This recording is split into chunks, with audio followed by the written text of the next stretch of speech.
berbagai topik menarik dikupas dalam dialog hari ini.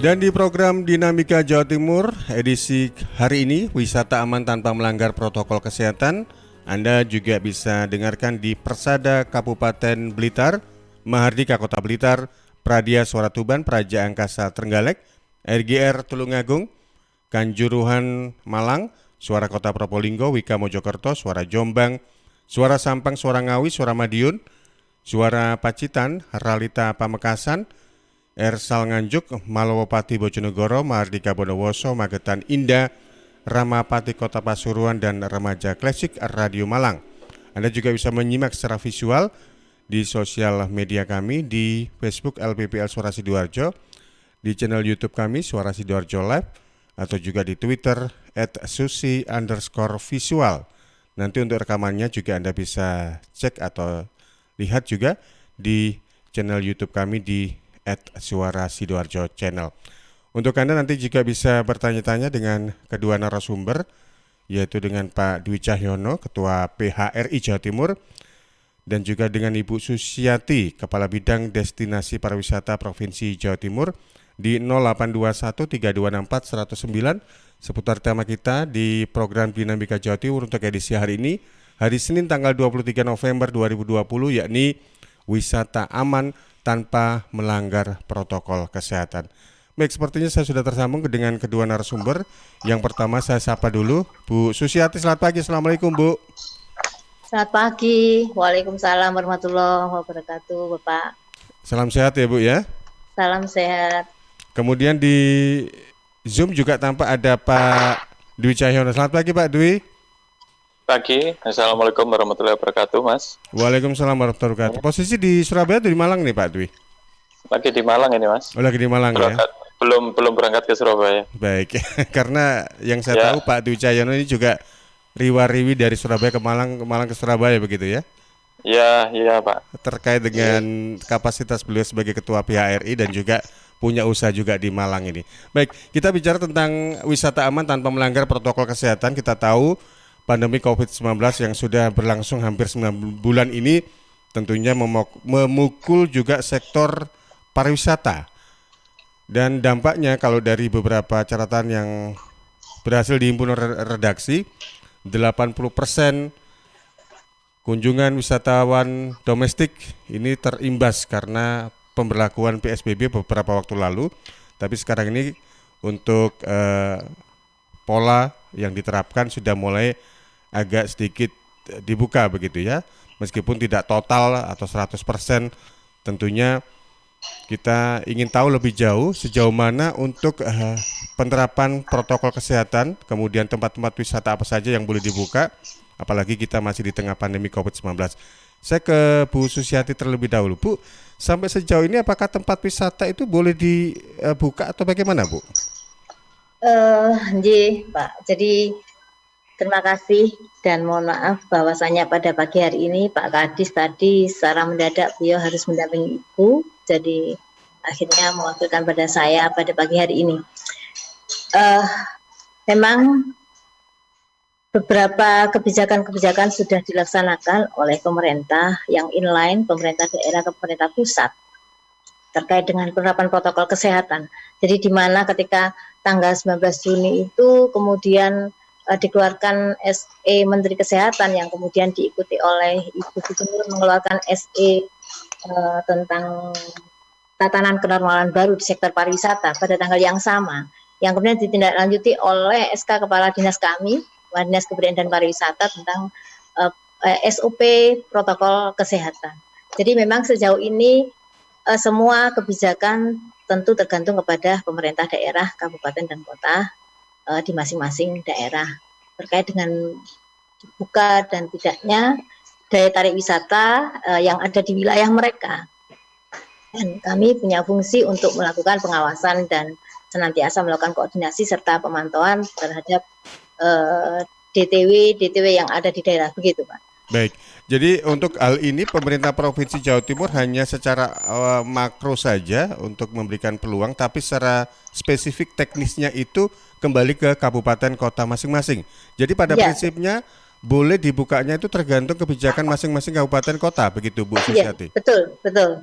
Karena di daerah juga ada tim gugus COVID, kebijakan itu yang tahu juga di daerah masing-masing bagaimana kondisinya, apakah saat ini sudah normal, kemudian apakah masih mengkhawatirkan, mencemaskan ya, karena jangan sampai nanti jadi ada the second wave begitu ya, sehingga kembali lagi kepada pemerintah daerah di kabupaten kota untuk dibuka dan tidaknya. Tetapi tentu saja kita harapkan itu dibuka secara bertahap dan secara prudent gitu ya, secara hati-hati supaya tidak terjadi lagi kluster yang baru. Iya. Tentunya kita tidak berharap adanya second wave dan juga new cluster nantinya ya Bu Susiati ya. Baik, betul. Bu, boleh tahu kira-kira apa sih yang menjadi indikator ketika sebuah kabupaten kota meskipun juga memiliki satgas COVID-19 di masing-masing tempat begitu ya, yang mereka akhirnya memiliki sebuah kewenangan untuk membuka tempat-tempat wisata. Apa indikatornya nih Bu? Tentu saja adalah melihat pada kenyamanan, artinya ada apakah mereka sudah berada di dalam zona, apakah zonanya sudah menenangkan, artinya kondisinya sudah aman di dalam zona yang hijau, di dalam zona yang kuning atau orange seperti itu, jadi itu bergantung sama Bapak dan Ibu, tergantung pada pemerintah daerah kabupaten kota. Jadi mereka juga tentu saja tidak serta-merta kemudian membuka peluang kesempatan untuk membuka semuanya, tetapi dilakukan juga verifikasi, pentahapan proses yang bagaimana supaya tidak terjadi permasalahan baru. Artinya ada pentahapan yang harus dilalui oleh usaha-usaha pariwisata. Seperti itu. Jadi daya tarik wisata itu harus memenuhi proses pentahapan menuju dibukanya. Artinya apa, penerapan protokol kesehatan yang tentu dilakukan pemantauan oleh Bapak dan Ibu dari kabupaten kota. Seperti itu. Iya, kita tahu untuk peta sebaran COVID-19, kalau saya coba update di peta sebaran info COVID-19.jatim, itu kan hampir tidak ada yang zona hijau begitu ya Bu ya? Tinggi, ya. Zona mulai dari kuning, orange, bahkan juga ada yang merah di Lumajang itu. Nah, ini zona ini juga apakah menjadi sebuah acuan juga untuk pembukaan tempat wahana wisata atau tempat-tempat publik ini Bu? Ya, jadi dikembalikan lagi kepada kebijakan pemerintah daerah masing-masing, Mas Panji, begitu. Tentu penerapan protokol kesehatan sejauh mana dilakukan oleh mereka, para pengusaha pariwisata di daerah, itu menjadi pantauan daripada kita. Apakah mereka juga penerapan protokol kesehatan juga dapat dilakukan dengan maksimal atau tidak, karena bisa saja kemudian beberapa daya tarik wisata kemarin juga dilakukan penutupan karena ada permasalahan baru seperti itu. Jadi tidak serta-merta kemudian dibuka begitu, tidak, tetapi tetap dilakukan koordinasi, pantauan dan secara terus-menerus seperti itu. Ya, kita tahu untuk sektor pariwisata di Jawa Timur ini kan menyumbang kontribusi ekonomi yang cukup signifikan ya. Kurang lebih 38%, karena di pariwisata itu juga ada berbagai ekosistem, mulai dari tempat penginapan, restoran, kemudian juga ada transportasi dan sebagainya begitu ya Bu ya. Ketika pemerintah Provinsi Jawa Timur memberikan peluang diserahkan kepada pemerintah kabupaten kota masing-masing untuk boleh dibukanya tempat wisata, apakah ada hal-hal spesifik tertentu yang harus dilakukan, misalnya menyediakan apa begitu untuk tetap mematuhi protokol kesehatan begitu Bu? Ya, betul. Jadi kita tentu saja kebijakan di daerah adalah inline dengan pemerintah pusat.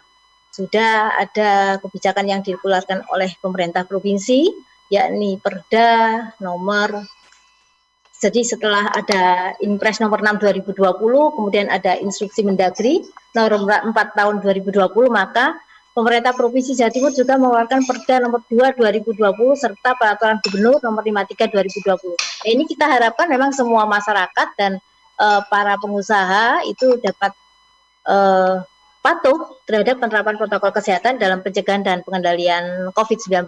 Seperti itu. Iya.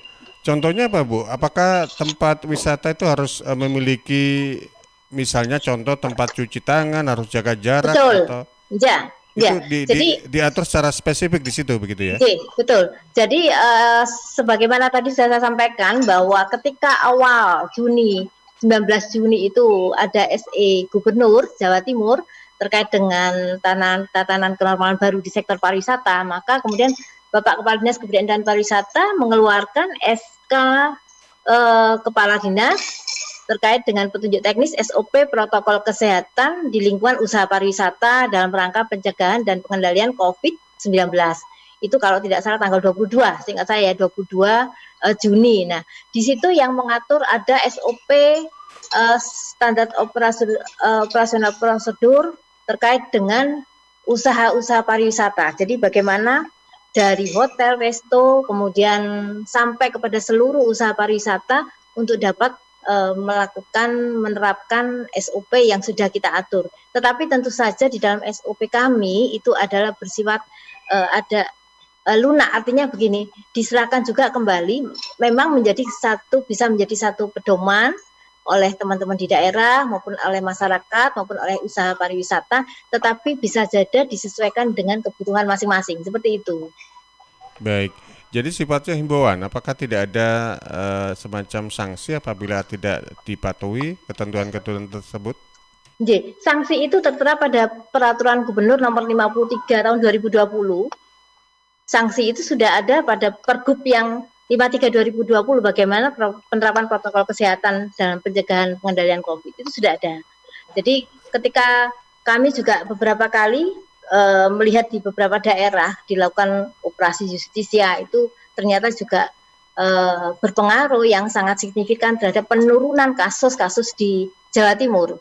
Saya membaca seperti itu. Kemudian beberapa kali juga kita lakukan pantauan di beberapa lokasi DTW, daya tarik wisata, itu juga saya masih ingat ketika saya ke Pulau Merah, maka di depan dekat dengan Pulau Merah itu ada operasi justisia yang dilakukan oleh jajaran setempat pada masyarakat yang berada di sekitar situ, bahkan yang akan masuk ke lokasi-lokasi daya tarik wisata. Jadi itu ada sanksi-sanksi sudah ada dalam Pergub. Baik. Di antaranya sanksi administrasi maupun sanksi denda itu sudah ada, Pak Masih. Iya. Sanksi denda bahkan subsidiar sampai sanksi ini ya hukuman penjara kalau tidak salah ya. Betul. Baik, saya bergeser ke Pak Dwi Cahyono, Ketua PHRI yang juga adalah pelaku usaha wisata ini. Pak Dwi Cahyono, kalau Anda mendengar dari apa yang disampaikan oleh Bu Susiati tadi, bahwasanya Gubernur Jawa Timur sudah memberikan surat edaran terkait dengan wisata.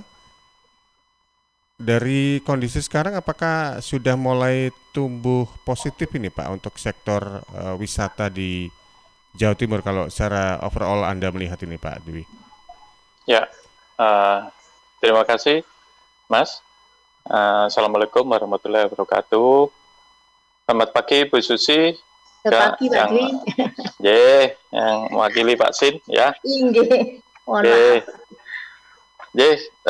Begini, alhamdulillah sekarang ini kita sudah merangkak naik. Jadi kalau kita lihat, kita review ke belakang saat ada pandemi, ya, mulai bulan Maret, Februari, Maret, itu memang penurunnya luar biasa. Jadi okupansi hotel itu bisa mencapai kurang dari 10%. Ya, kemudian Agustus itu sudah merangkak naik 25%. Sekarang sudah 35-40 kalau overall itu segitu, dan kalau saat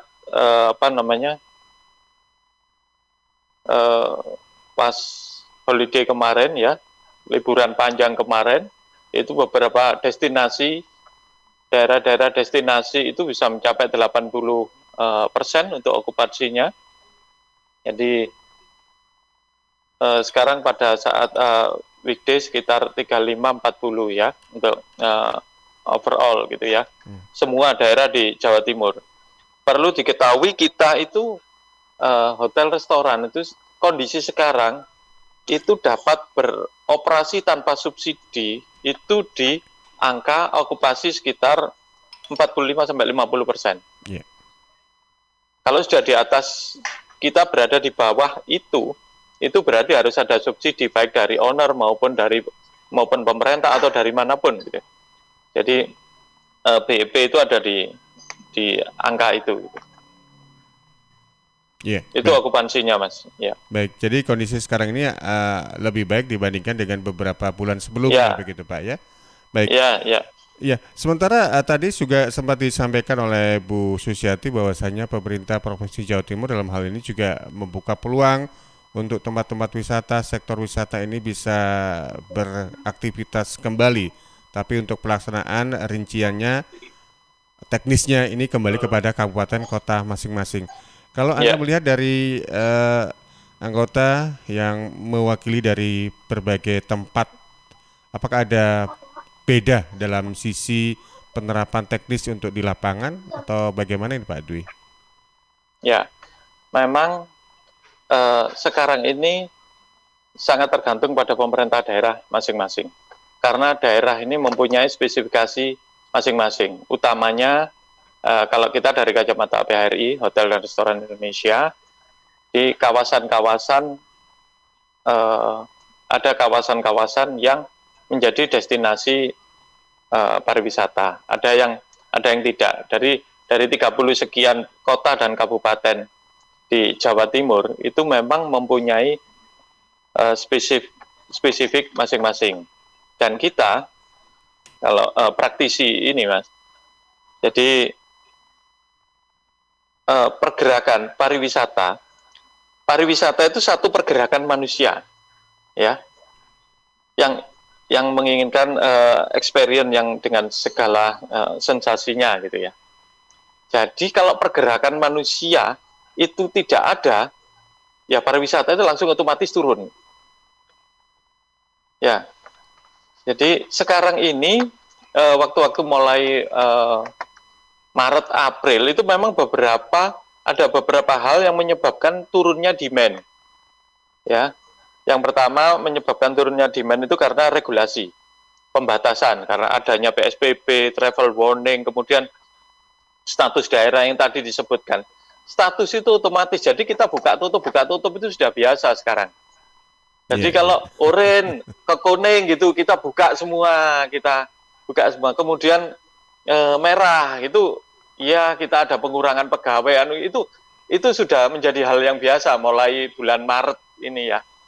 Dan mulai bulan Maret itu ada kita penutupan usaha dari ada total sekitar 15.000 karyawan di Jawa Timur yang di bidang pariwisata, hotel dan restoran, khususnya hotel restoran, itu kita rumahkan, tapi tidak PHK ya, kita rumahkan. Ada yang sampai sekarang pun masih belum semua yang total terus bisa masuk.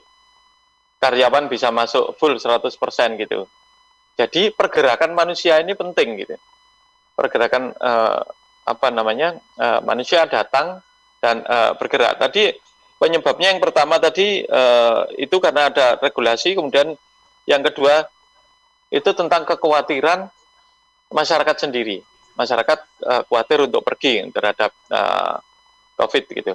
Terus ada kekhawatiran tentang traveling. Apalagi saat itu tentang di kereta api dan pesawat itu harus rapid segala macam, biayanya gimana, terus kalau positif gimana, itu ketakutan itu. Kemudian yang sekarang ini ada yang menjadi menjadi viral itu karena menurunnya daya beli, entah karena PHK atau karena aturan-aturan tertentu yang tidak bisa meningkatkan daya beli.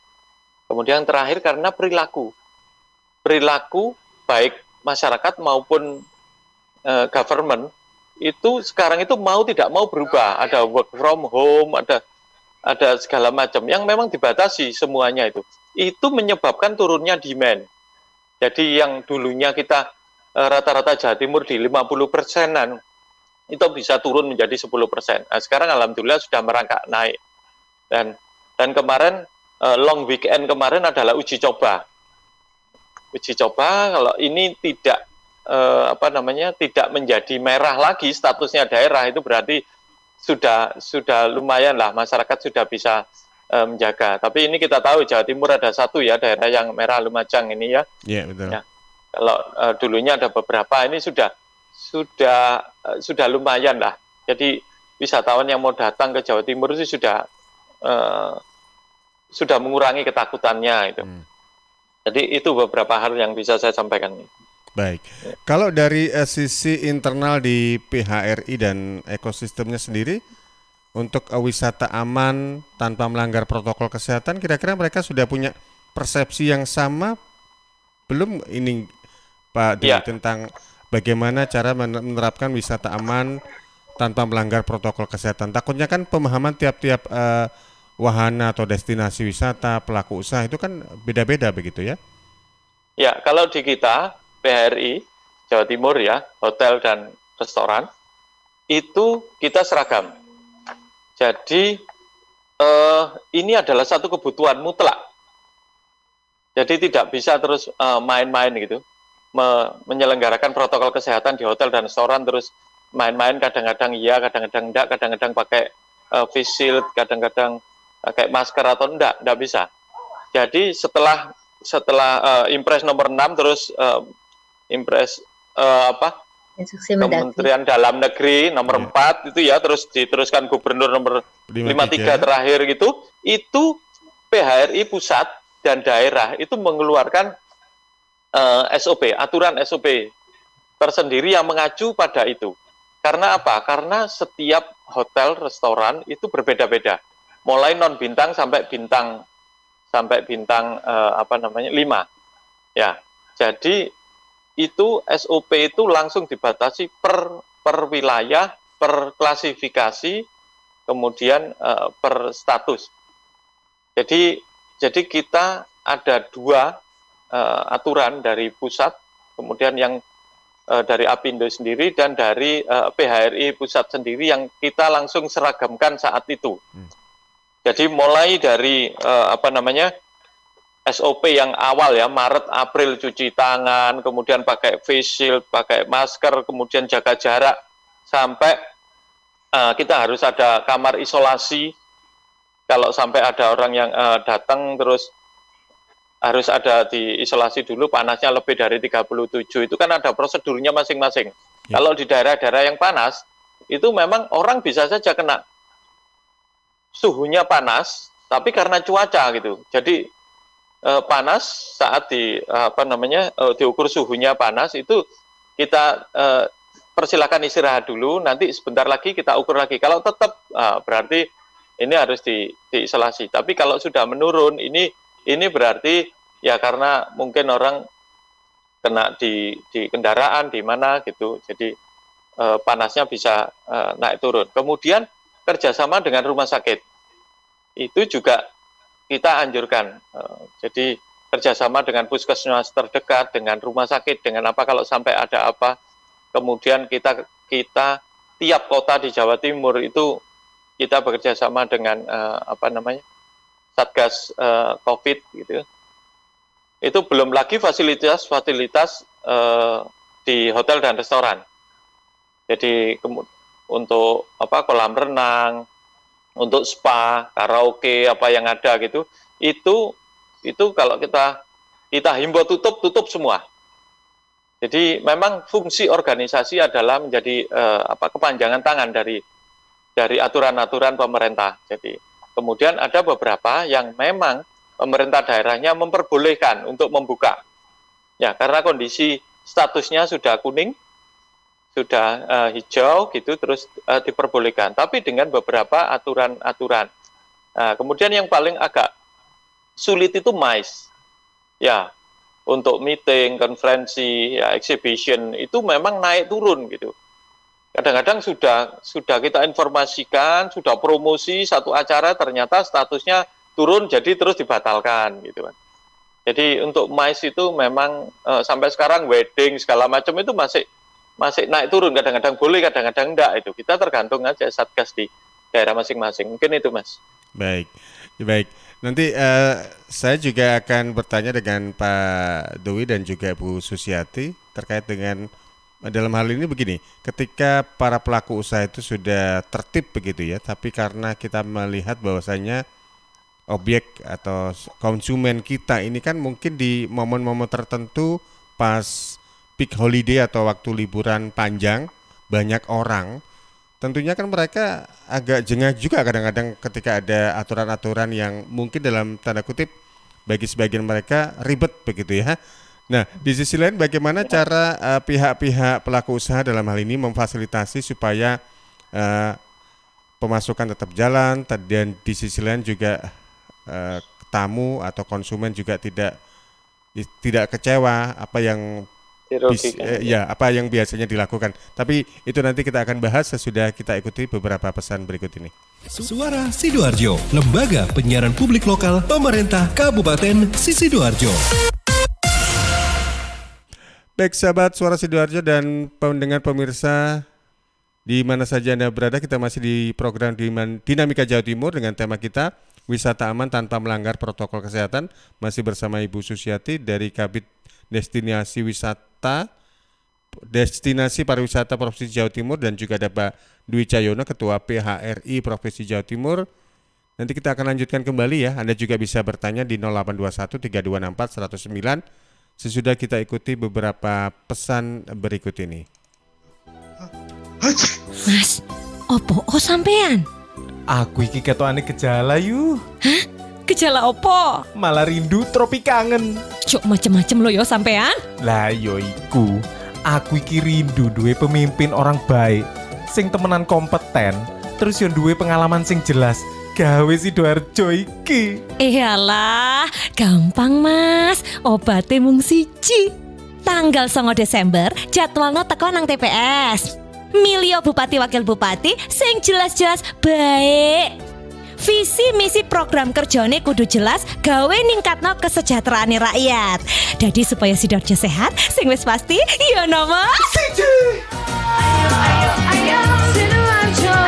Ayo kita pilih kembang hari. Nomor 1 untuk Sidoarjo yang lebih baik. BHS Taufik. Bermartabat, Sidoarjo hebat.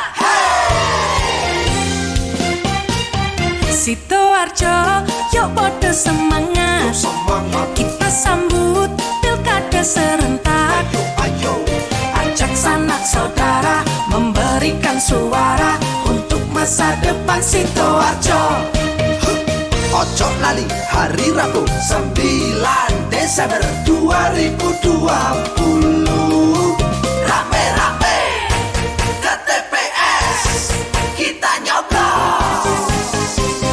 Yuk warga Sidoarjo, pakai hak pilih kita untuk milih bupati dan wakilnya. Sukseskan pilgub langsung, umum bebas rahasia, jujur adil serta bermartabat. Yuk warga Sidoarjo, pakai hak pilih kita untuk milih bupati dan wakilnya. Sukseskan pilgub langsung, umum bebas rahasia, jujur adil serta bermartabat. Pilgub bermartabat, Sidoarjo hebat.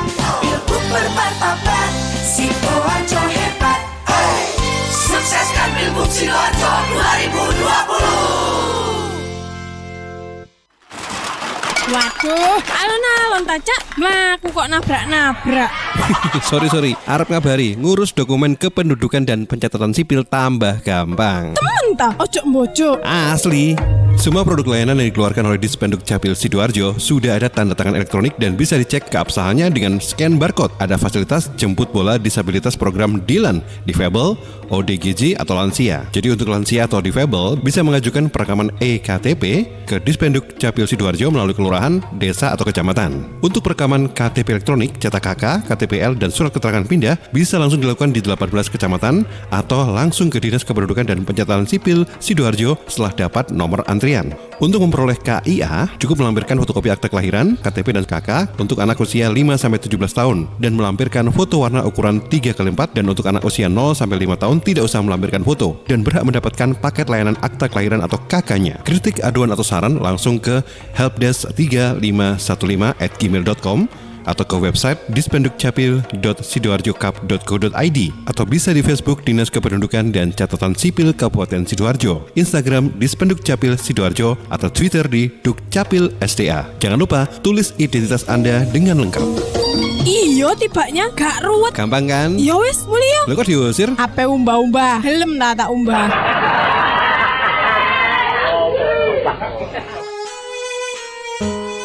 Halo, Assalamualaikum warahmatullahi wabarakatuh. Saya Denny Caknan menghimbau untuk seluruh masyarakat Jawa Timur agar tidak tertular oleh COVID-19, maka kita harus menaati protokol kesehatan yang berlaku.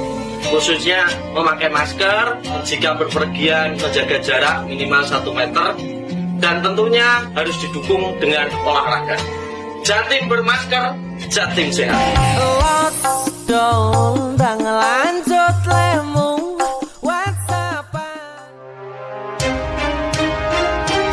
Sahabat, kita tahu bahwa merokok dapat mengganggu kesehatan, apalagi rokok ilegal. Ciri-ciri rokok ilegal yaitu rokok yang beredar di pasaran tanpa pita cukai, memakai pita cukai palsu, memakai pita cukai bekas, atau rokok yang memakai pita cukai yang salah peruntukan. Dengan harga jual yang murah, maka rokok ilegal pasti berdampak negatif, diantaranya meningkatkan jumlah perokok pemula dan juga berdampak pada penerimaan negara. Mari bersama-sama memberantas rokok ilegal. Iklan layanan masyarakat ini dipersembahkan oleh Bea Cukai Sidoarjo. Ingat tanggal 10 ya, jangan sampai kena denda pelayanan loh. Jangan lupa batas waktu tanggal 10.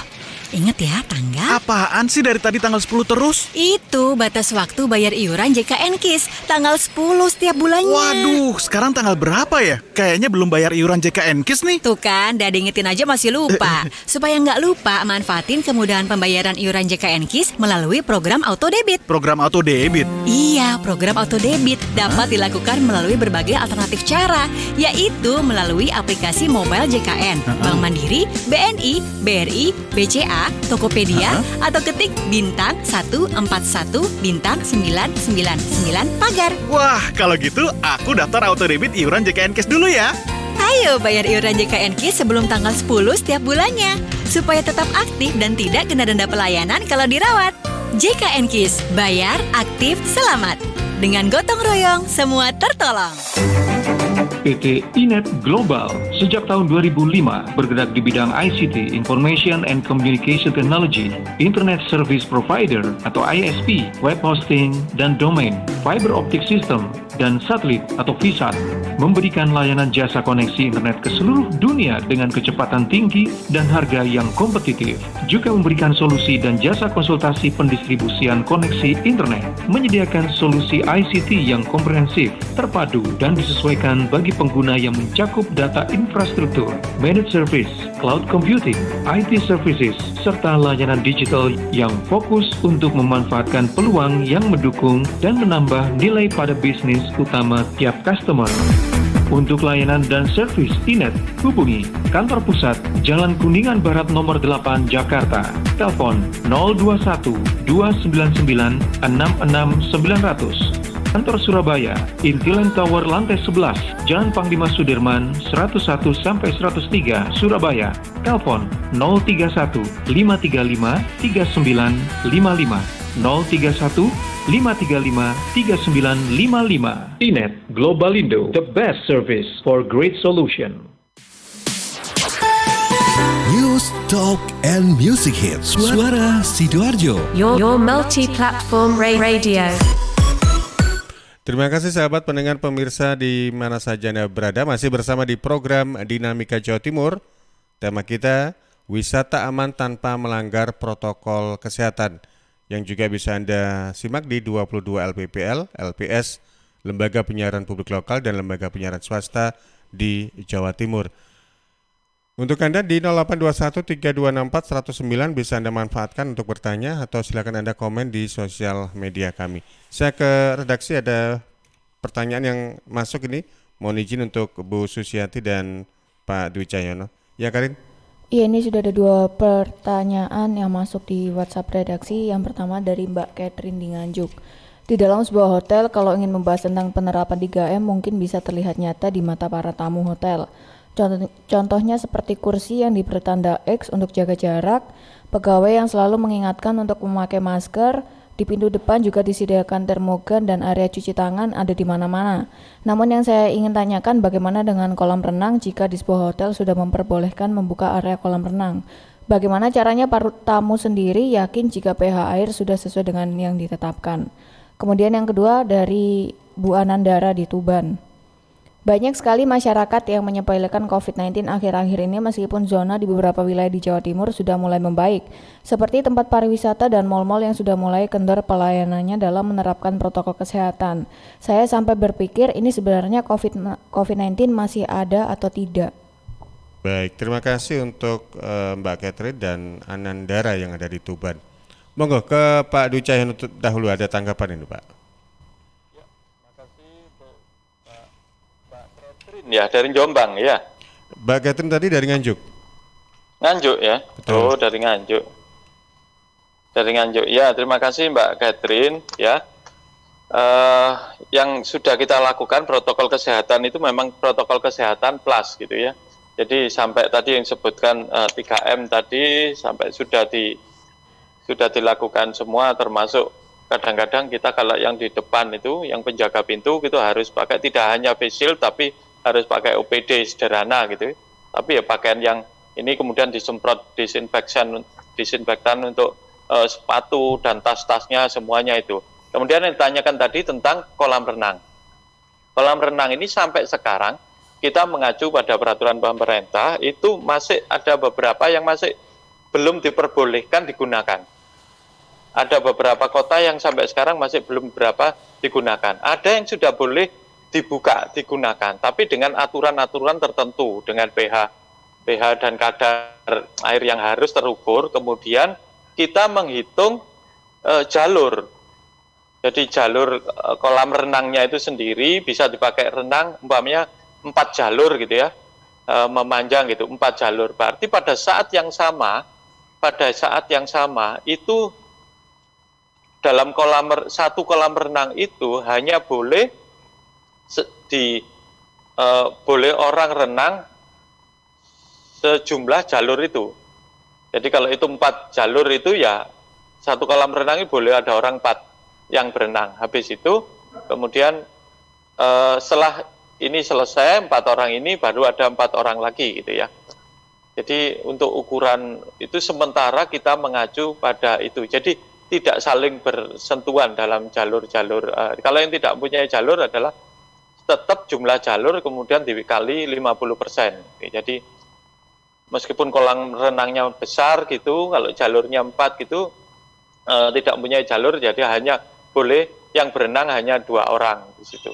Itu untuk menjaga. Setelah 2 orang selesai, dia sudah tidak renang, baru ada 2 orang lagi. Ya. Itu yang diperbolehkan, ya. Tapi sampai sekarang ada yang belum diperbolehkan untuk dibuka kolam renang, spa sampai sekarang juga belum diperbolehkan. Kemudian kafe yang berada di dalam itu boleh dengan protokol kesehatan yang ketat. Mungkin itu, Pak. Iya, baik. Juga saya kembali ke Bu Susiati. Bu Susiati, untuk sektor wisata yang masih relatif tidak diperbolehkan dibuka ini apa saja, Ibu? Hampir semuanya sudah kita tidak ada himbauan untuk menutup, Mas Panji. Jadi kita berikan peluang untuk semuanya saja usaha pariwisata untuk membuka, tetapi tentu saja dengan tetap mengacu pada kaidah-kaidah kebijakan dari pemerintah daerah setempat dan tentu saja mengacu pada implementasi daripada penerapan protokol kesehatan SOP yang sudah disusun baik oleh kami dari pemerintah provinsi, kemudian mungkin diperbarui, diperbaiki atau disempurnakan sesuai dengan kebutuhan di daerah oleh masing-masing teknis daripada usaha pariwisata, bahkan juga dari kementerian juga ada SOP. Jadi semuanya kita kebetulan insya Allah sudah inline dengan di pusat seperti itu. Jadi memang semuanya kita serahkan, kita buka, kita berikan peluang, tetapi dikembalikan lagi kepada masing-masing seperti itu, Mas Panji. Jadi seperti yang disampaikan di awal tadi oleh Ibu Susiati, jadi sektor wisata ini boleh dibuka dan untuk pelaksanaannya memang tergantung pada pihak Pemkot setempat, begitu ya Bu ya? Masing-masing. Hanya dalam hal ini Pemprov hanya bersifat mensupervisi dari apa yang ada di lapangan, begitu? Ya, kita melakukan pemantauan, selalu kita setiap minggu juga kita lakukan koordinasi dengan teman-teman di daerah. Alhamdulillah, jadi begini, pandemi COVID ini memang memberikan tekanan yang luar biasa pada aspek kesehatan yang berdampak pada sosial ekonomi, keuangan yang mengakibatkan perekonomian menurun tajam. Dan pariwisata adalah potensial loser. Kita bagaimana bisa kemudian segera harus bangkit, tentu saja alhamdulillah kerjasama koordinasi dari semuanya, komunitas, masyarakat, asosiasi, dan terutama Pak Dwi yang sangat membantu kami juga, mulai dari mana kita kemarin merumuskan SOP protokol kesehatan. Jadi ketika dari pusat belum keluar, maka kami sudah bersiap-siap untuk menyusun. Kita sudah merumuskan bersama-sama dengan teman-teman di daerah, dengan pemerintah daerah. Jadi koordinasi kerjasama kami yang intens ini tentu saja yang kemudian mendorong kita untuk segera bangkit. Dan kemudian tentu saja tidak hanya pada penyusunan di awal, tetapi sampai pada implementasi. Kita implementasi penerapannya, kemudian pengawasan dan pengendalian kita bisa lakukan bersama-sama. Seperti itu Mas Panji. Baik. Dan tentu saja tadi saya juga kalau boleh menjawab secara makro dari pertanyaan yang kedua tadi barangkali, kita memang untuk menumbuhkan kesadaran masyarakat itu memang agak sulit ya, tetapi kita tetap harus berupaya bagaimana kita bisa mengedukasi di mana saja, di lingkungan, di kantor, di usaha pariwisata tentu himbauan-himbauan yang dilakukan kepada pengunjung itu tetap dilakukan dalam pantauan-pantauan kita. Saya kira itu Mas Panji. Baik, ya saya kembali ke Pak Dwi Cahyono. Pak Dwi Cahyono, kita tahu bahwasanya ini kan sudah masuk ke fase AKB begitu ya, adaptasi kebiasaan baru. Tentunya banyak hal-hal tertentu yang mungkin berbeda dengan beberapa bulan atau tahun lalu. Dan ini kalau kita kaitkan dengan istilahnya itu pemasukan ketika kita dengan kondisi seperti ini, apakah kalau dari sisi operasional masih nutut enggak kira-kira ini Pak untuk pelaku usaha ini Pak? Ya, kalau di stage namanya ya, kita bagi dua, saat pandemi dan kita sekarang sudah memasuki saat recovery. Ya, saat recovery itu ada recovery sampai Desember ini, kemudian kita sekarang sudah membahas tentang bagaimana penyelamatan usaha ini saat 2021 setelah vaksin sudah dilakukan. Ya, itu prediksi-prediksi kita rangkum sebetulnya sudah kita serahkan ke pemerintah pusat dan ini dalam outlook pariwisata Jawa Timur. Jadi apa yang harus dilakukan bersama-sama dan apa yang kita harus efisiensi bersama-sama. Jadi itu tadi yang perlu ditekankan Jawa Timur. Jawa Timur itu kan ada tiga ya, selain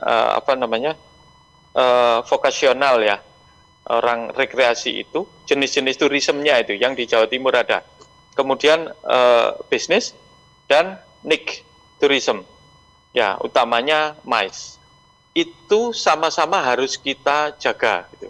Jadi kita berbeda dengan laporan-laporan teman-teman dari Bali, dari mana yang sekarang sudah tetap menurun dalam 20% gitu. Itu lebih banyak untuk asingnya. Kalau Jawa Timur kita punya tiga ini. Sebetulnya ini bisa kita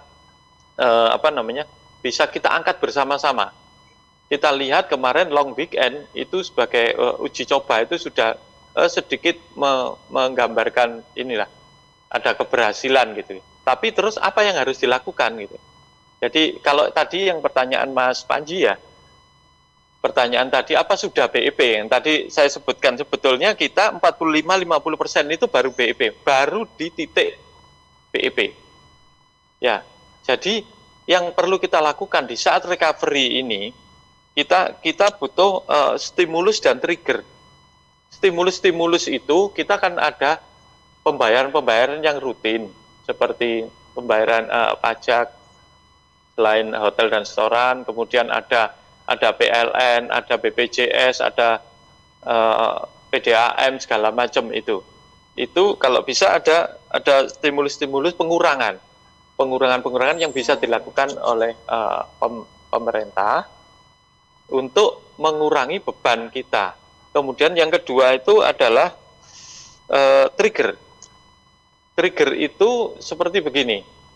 Pemerintah sekarang pusat sudah melakukan, kementerian sudah melakukan, semuanya harus di masyarakat, dilakukan di masyarakat. Jadi acara-acara dilakukan di hotel, di restoran, rapat dilakukan ini untuk apa? Untuk menyelamatkan industri pariwisata dan mengangkat daya beli di bidang pariwisata. Itu. Jadi itu kalau sudah dilakukan, itu minimal sudah 40-50% aja. Kita sudah bertahan. Sekarang jangan bilang untung. Ya, kita bisa bertahan dan mengembalikan karyawan 100% bisa masuk, itu sudah luar biasa. Kita memprediksi penemuan vaksin dan sudah dilakukan per Desember ini, dilakukan Januari nanti, itu mungkin dampaknya baru April. Itu kan masih belum tahu bagaimana hasilnya, apa ada masalah atau apa-apa, itu sekitar April, karena Januari itu sudah masuk ke low season, Februari itu sudah low season. Jadi kita harapkan nanti betul-betul jangan sampai nanti pada long weekend Natal, tahun baru dan hari raya yang dijadikan satu nantinya di bulan Desember itu menjadi klaster baru yang menjadikan meledak lagi. Jadi itu akan sangat berdampak pada Januari, Februari, Maret gitu. Jadi kita harapkan sudah bukan recovery lagi, tapi kita sudah landing, ternyata kita harus jatuh lagi gitu. Jadi betul. Itu yang kita harus jaga bersama gitu. Iya, jangan sampai optimis tiba-tiba langsung hopeless begitu ya, kalau apabila tidak kita sadari dari semua aspek ini.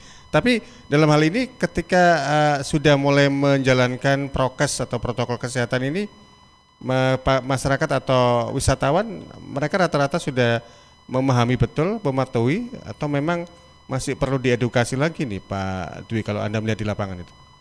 Ya, kalau di lapangan, masyarakat itu justru memilih yang protokol kesehatannya ketat. Ya, jadi ini yang kaitannya dengan objek wisata, kemudian hotel, restoran ya. Saya berkata karena saya PHRI, saya berkata itu. Jadi yang saya maksud kebutuhan tadi, kalau ada hotel, restoran yang karyawannya di resepsionis itu tidak pakai masker, tidak pakai ini, itu akan ditinggalkan.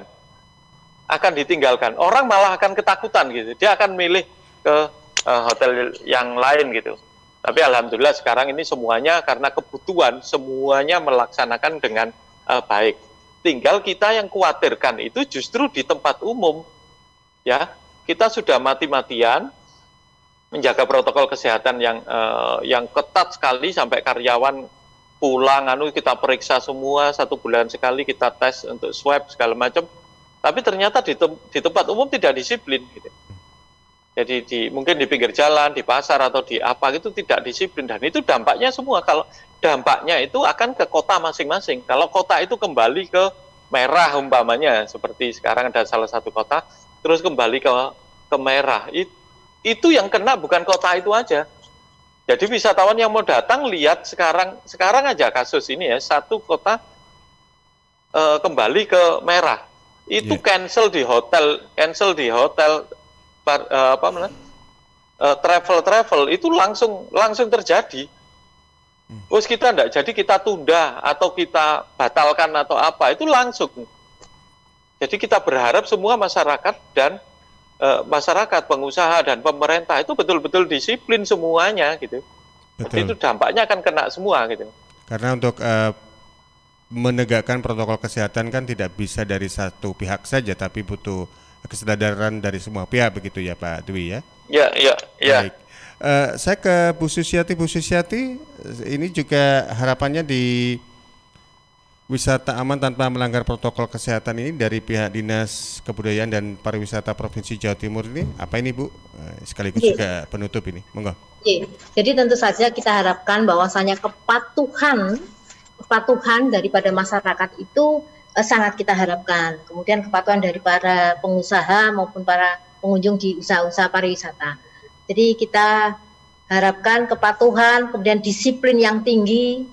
Kemudian apabila membuka usaha pariwisata maka dimohon secara bertahap, kemudian pun perlu hati-hati dan perlu dilakukan secara prudent ya. Kemudian tentu saja hal ini kita harapkan kepada seluruhnya saja tetap patuh pada protokol kesehatan. Karena begini Pak Mas Panji, bahwasanya ada satu penelitian yang dilakukan oleh pemerintah pusat di Kementerian Pariwisata bahwa ternyata juga kecemasan masyarakat itu disebabkan karena ancaman tertular virus, kemudian kendala keuangan dan tingkat keramaian. Nah, tentu saja solusinya apa dan aksinya apa? Tentu adalah kembali lagi tetap pada pelaksanaan protokol kesehatan yang konsisten dan berkualitas. Saya kira seperti itu, Mas Panji. Saya ke Pak Dwi Cahyono. Pak Dwi Cahyono. Ya. Monggo. Terkait dengan harapannya dari sisi PHRI, pelaku usaha wisata ini, untuk wisata aman di tengah pandemi COVID-19 ini tanpa melanggar protokol kesehatan ini.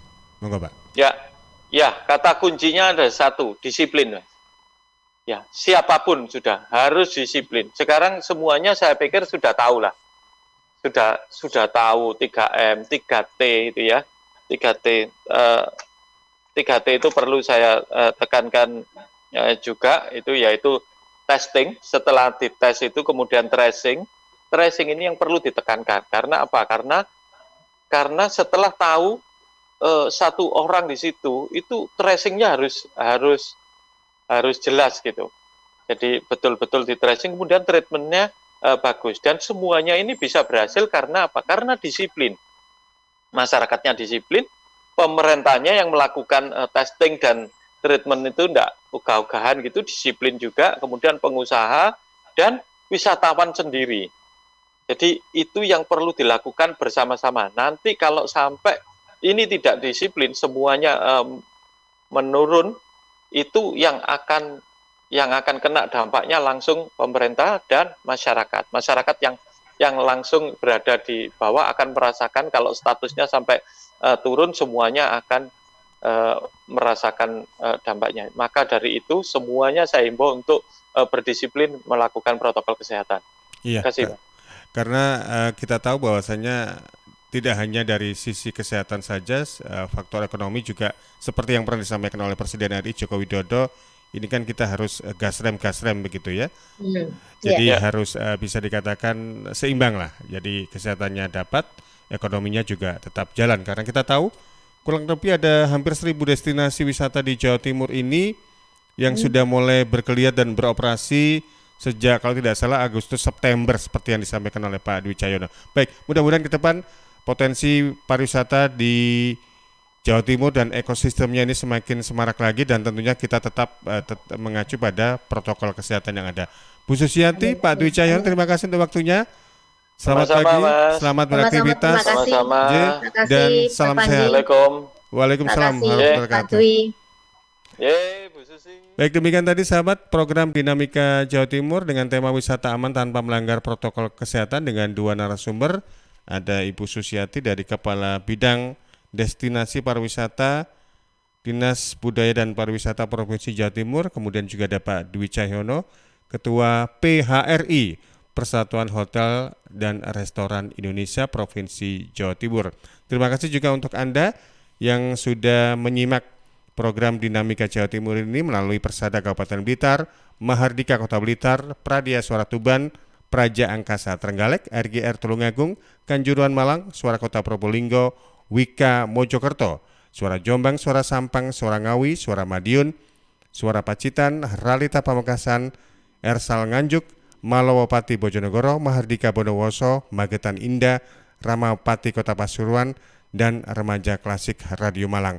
Untuk Anda yang sempat terlewat tadi, Anda juga bisa menikmati kembali atau menyaksikan kembali program Dinamika Jawa Timur edisi hari ini melalui channel YouTube Suara Sidoarjo Channel. Saya Panji Harto menyampaikan terima kasih, selamat pagi dan selamat beraktivitas. Sampai jumpa.